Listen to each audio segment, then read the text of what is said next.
The biggest names in the game just came forward with more truth bombs about Katt Williams, how he suffered and how the corrupt world of Hollywood dealt with him. So, picture this. Cedric the Entertainer, the funny man with a career longer than a CVS receipt, is in the hot seat. Katt claims Cedric pulled a fast one on him, swiping one of his jokes like a sneaky raccoon in the night. The joke in question? A visual gag involving a car transforming into a spaceship. Now, I don't know about you, but that sounds like some intergalactic comedy gold. Cedric wasted no time clapping back, calling Katt's accusations revisionist history on the gram. He threw his extensive career, spanning over 40 movies and countless specials, into the mix, basically saying, "I've been around the block and I don't need to steal nobody's punchlines." But here's the kicker. Katt claims Cedric gave him a nod for that joke at the Comedy Store, only to use it himself 2 years later during the Kings of Comedy tour.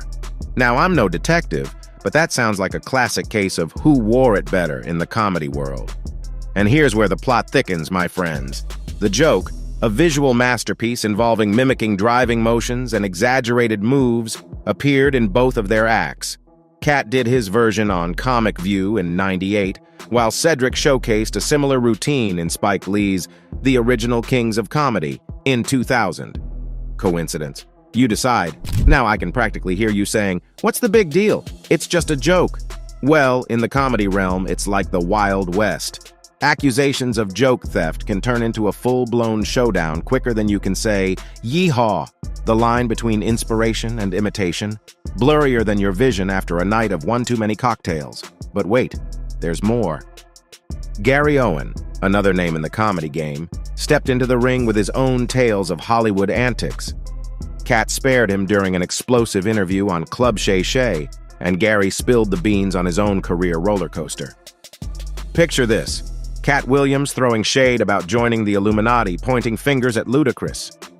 Gary Owen, the man himself, shared an anecdote about trying to break into mainstream audiences through Steve Harvey's TV show.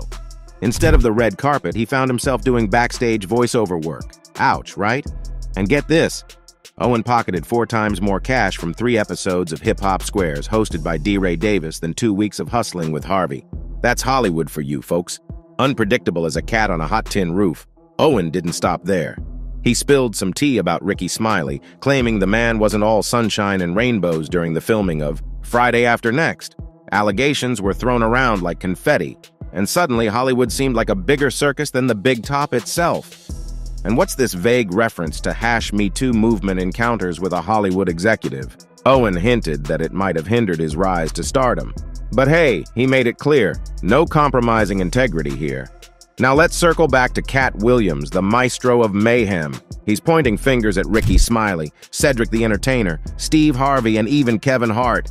Accusations flying left and right, joke theft, career sabotage, you name it. And just when you thought the pot couldn't get any more stirred, Ice Cube waltzes into the scene. Not only is he backing up Katt Williams, but he's also giving Hollywood elites a piece of his mind. According to Cube, talent and creativity are being squashed like a bug under their fancy Hollywood shoes. Ice Cube spilled the beans on Katt's beef with Ricky Smiley, particularly about the casting of Money Mike in Friday After Next. Katt claims he birthed that character, and Smiley was never in the running. He also threw some shade at the actors, including Smiley, accusing them of being as ungrateful as a cat that gets fed tuna but wants salmon. Cube went on a video rant, giving Katt his props and calling out the Hollywood puppeteers. According to him, actors are being manipulated into towing the line, and those who don't play ball face consequences. Remember Cube refusing a vaccine shot and losing a fat role? That's Hollywood flexing its muscle, my friends. Let's talk about the interview Katt had with Club Shay Shay, where it all began. I mean, if you thought the drama meter was already maxed out, think again, because Katt Williams didn't hold back, not even a little bit. In this marathon of an interview, he spilled more tea than your grandma at Sunday brunch.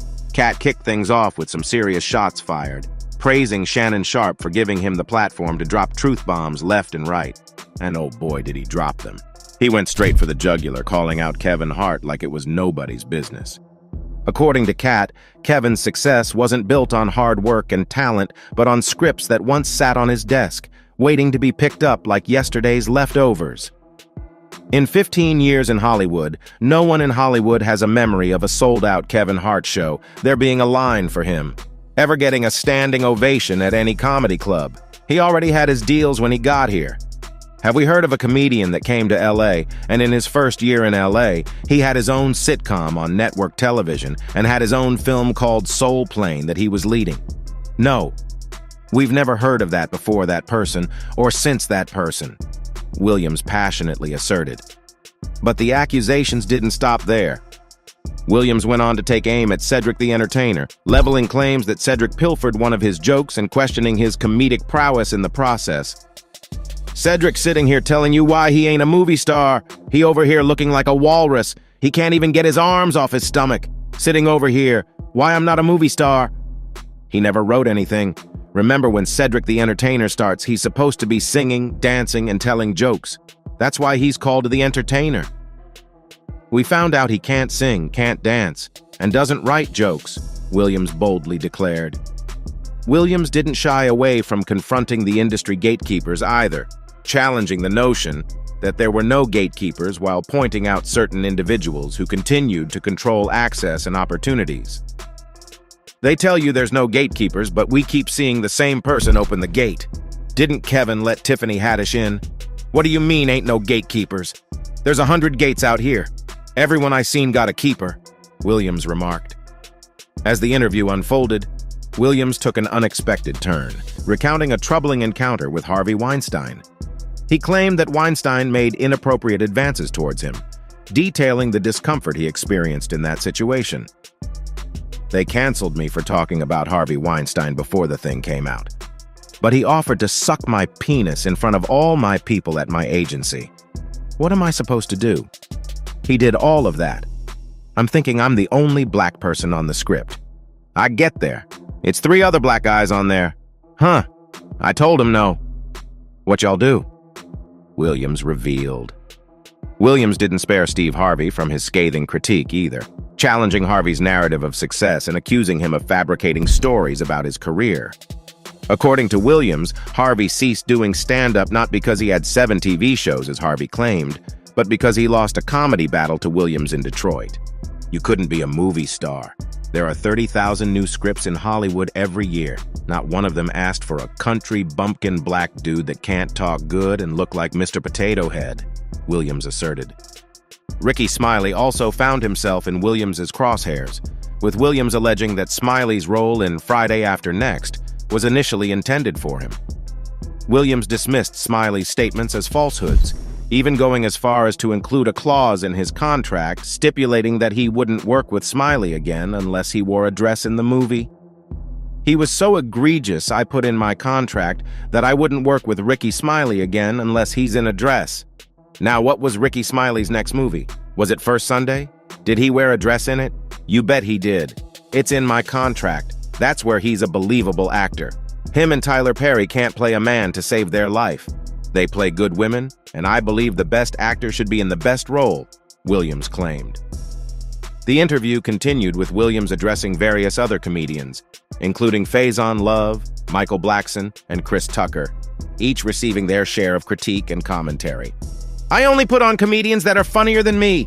Anybody that ever told you differently was a fat Faison liar. There's nobody like me in the business. Faison said that getting a Netflix special is easy. I have 12 specials. Guess how many Faison got? 0.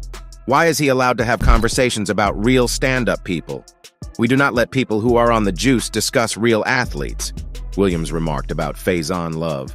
Williams took issue with Michael Blackson's comedic style, particularly his use of a fake African accent. He suggested that Blackson changed his persona based on Williams's advice and then turned against him. Most comedians don't get booed enough. That's how you end up with Michael Blackson, who is a real African doing a fake African accent.